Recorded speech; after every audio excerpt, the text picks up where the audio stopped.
আসসালামু আলাইকুম। নিশ্চয়ই সবাই ভালো আছেন। আলহামদুলিল্লাহ আমিও ভালো আছি। একজন বিখ্যাত ইউটিউবার অর্থাৎ জাহাঙ্গীর কবির, ওকে যে যা বলুক না কেন, তবে ওনার অনেকগুলো ভিডিও খুব ভালো লাগে। দেখা যায় যে মানুষকে সুস্থ থাকার টিপস দিচ্ছে, তবে সেই সুস্থ থাকাটা হলো অরিজিনাল সুস্থ থাকা। উনি বলল, উনি যখন ভিডিও বানাচ্ছে তখন তাকে পাগল ডাক্তার বলতো, এটা বলতো সেটা বলতো। হ্যাঁ, যার ধারণা যেমন, যার জ্ঞান যেমন, সে ওইভাবেই কথা বলতো। কিন্তু এখন দেখা যায় যে পুরো বিশ্বে তার মিলিয়ন বিলিয়ন ভিউয়ার। উনি যদি ওনার এগুলো ইংলিশে ছাড়তো তাহলে আমার মনে হয় যে আরও মানে পুরো বিশ্বের মানুষই তার পপুলার হয়ে যেত।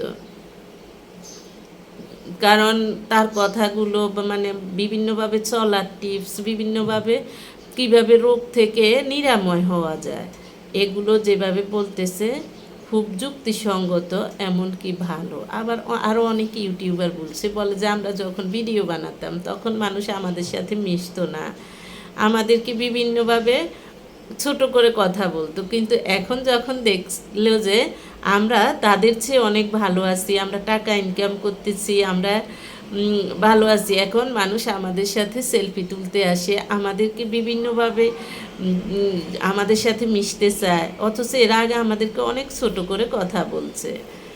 হ্যাঁ, এটা কিন্তু অবাস্তব নয়। কিছু মানুষ, আপনি আপনার মতো চলতেছেন, খাইতেছেন, আপনি আপনার মতো জীবনযাপন করতেছেন, তাদের তাতেও সমস্যা। তারা দেখা যায় যে আপনাকে নিয়ে, মানুষের পার্সোনাল লাইফ নিয়ে গবেষণা করা হলো তাদের কাজ। যাদের কোনো যোগ্যতা নেই তাদের কাজ হলো অন্যকে নিয়ে গবেষণা করা, মানুষের পার্সোনাল লাইফ নিয়ে হাঁটাহাঁটি করা, মানুষকে নিয়ে গবেষণা করা, এটা বলা সেটা বলা, কিভাবে ছোট করা যায় এইসব বলা।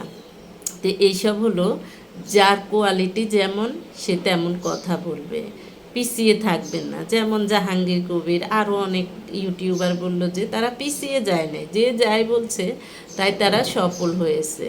আপনি যখন কোনো কাজে যাবেন, আপনাকে মানুষ আছেই, কিছু মানুষের কাজ হলো তারা আপনাকে কিভাবে ছোট করবে, তারা সেই ধান্দায় থাকবে, কারণ তাদের তো যোগ্যতা নেই, তারা তো যোগ্যতাহীন, এজন্যই তারা আপনাকে তাদের স্তরে নামানোর চেষ্টা করবে। যেমন আপনি একটা গাদা নিয়ে হাঁটতেছেন, যদি আপনি হাঁটতেছেন রশি নিয়ে, তখন কেউ বলবে আল্লাহ গাদাটা পিঠে উঠলো না, বোকার মতো গাদার রশি নিয়ে হাঁটতেছে। যদি পিঠে উঠেন তখন আবার বলবে যে আল্লাহ গাদাটার পিঠে উঠলো কেন।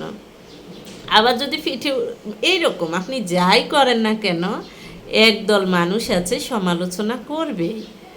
যার খেয়ে দিয়ে কোনো কাজ নেই, তাদের কাজ হলো অন্যকে নিয়ে সমালোচনা করা, পরচর্চা করা, পরনিন্দা করা, হিংসা করা, মিথ্যা বলা।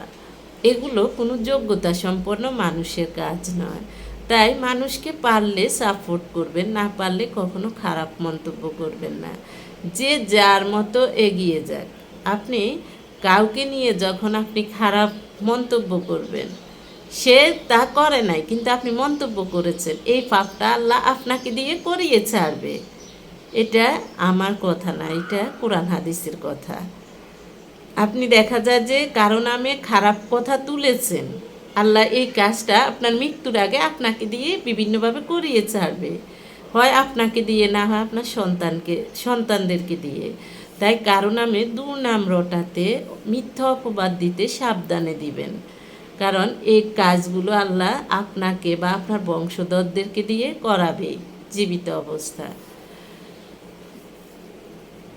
কোরআনোর পরেই মৃত্যু দিবে। তবে বিশেষ করে যে বলে তাকে দিয়েই, হাদিসে আছে তাকে দিয়েই করাবে, কারণ দোষ তো আপনি করেছেন, আপনার বংশধর করে নাই। তাই নিজেও সুস্থ থাকুন, অন্যকে নিয়ে কুরুচিপূর্ণ মন্তব্য করবেন না।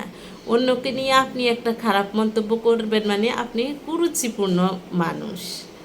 আল্লাহ হাফেজ।